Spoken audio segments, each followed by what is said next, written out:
네, 할렐루야. 예, 자갑들 인사하겠습니다. 오늘 또 주님이 잘해주십니다.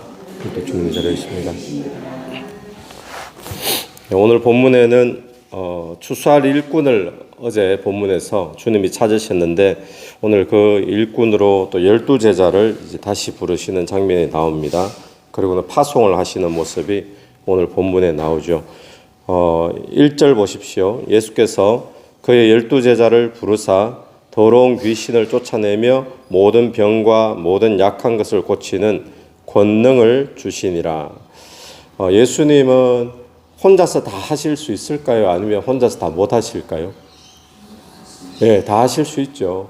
혼자서 얼마든지 구원할 수 있고 또 구원받은 자들을 추수할 수 있는데 주님의 일하시는 스타일이 혼자서 일하지 않는다는 겁니다. 주님은 언제나 동력자를 부르시고 추수할 일꾼을 부르시고 그리고 그들에게 권능을 주시고 그렇게 일을 시키시는 분임을 우리가 보게 됩니다. 지금도 마찬가지입니다.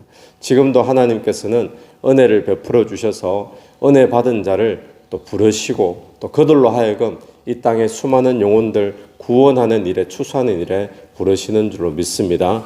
거기에는 예외가 없죠. 오늘 또 저와 여러분도 주님이 부르고 계십니다. 그 부름에 응답할 수 있는 저와 여러분이 되기를 바랍니다. 근데 부르시고는 1절 마지막에 권능을 주시니라 그랬는데 그 사에게 필요한 능력을 주시죠. 또 귀신을 쫓아내며 모든 병과 모든 약한 것을 고치는 권능을 주시니라. 주님께서 오늘 또 저와 여러분에게 부르시는 곳에 우리를 보낼 때에 그냥 보내지 않으시고 능력을 주시는 줄로 믿습니다. 감당할 수 있는 능력을 주시니까 그러면 이 제자 부름받은 제자들은 어떻게 하면 될까요? 나는 입이 뻣뻣해서 못합니다. 나는 둔합니다. 모세의 늘 변명이었잖아요. 근데 그때 주님의 말씀은 뭐였습니까? 가라. 내가 너와 함께 한다라는 거였지 않습니까? 오늘 또 주님이 우리를 부르시고 때로는 내가 한 번도 해보지 않은 선교를 보내실 때도 있고 또 한 번도 내가 해본 적이 없는 그런 직분을 맡기실 때도 있는데 그때 믿음으로 갈 수 있는 그런 은혜가 저와 여러분이 있게 되기를 바랍니다. 부르시고는 그냥 알아서 해라 그게 아니라 부르셨으면 주님은 거기에 합당한 감당할 수 있는 능력도 주신다라는 것을 우리가 보게 되죠. 5절을 보시면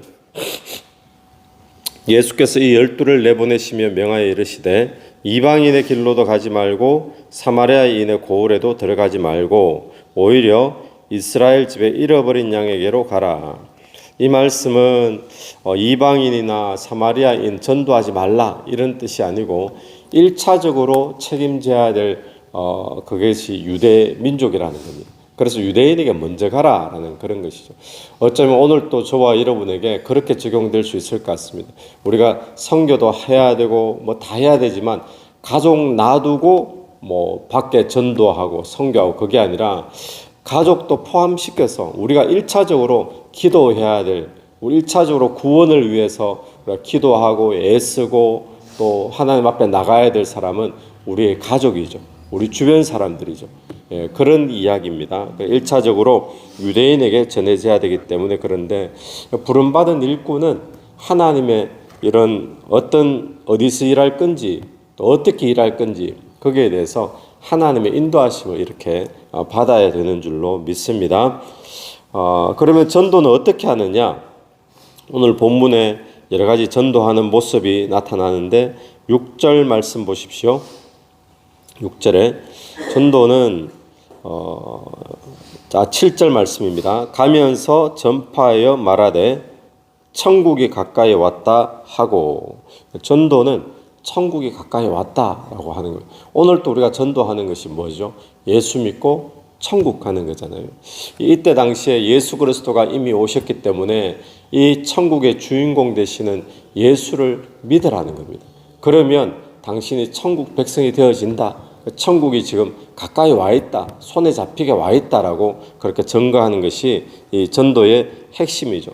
오늘 또 우리가 예수 믿으십시오. 예수 믿으면 하나님의 자녀가 됩니다. 거듭납니다. 새로운 피조물이 됩니다. 천국 백성이 되어서 죽어도 천국 가는 그런 역사가 일어납니다라고 하는 것이 오늘 우리의 전도의 내용이죠. 똑같은 겁니다.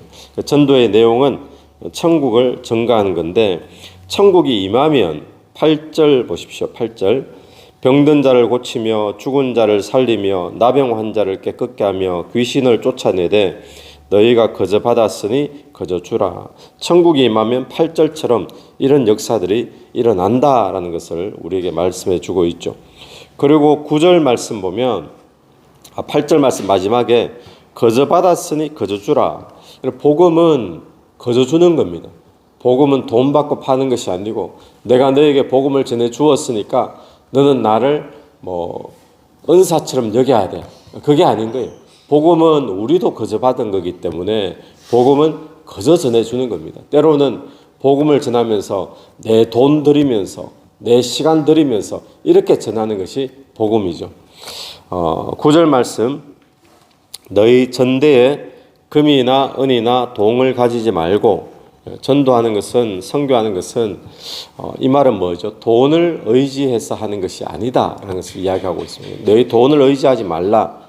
우리가 선교하고 전도하면서 돈이 선교하는 것이 아님을 기억해야 됩니다. 우리는 누구를 의지해야 될까요? 내 주머니에 돈이 아니라 예수의 이름 의지해서 나가는 겁니다. 또 하나님 말씀하셨기 때문에 그 말씀 의지해서 우리가 나아가는 것이 전도죠.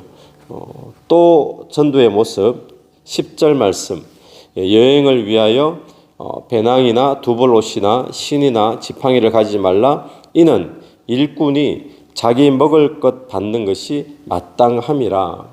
이 말씀은 무슨 말씀입니까? 자기 생활 위해서 염려하지 말아라 라는 겁니다. 전도하는 자는 자기 생활을 위해 염려하지 말아라. 이유는 무엇이죠?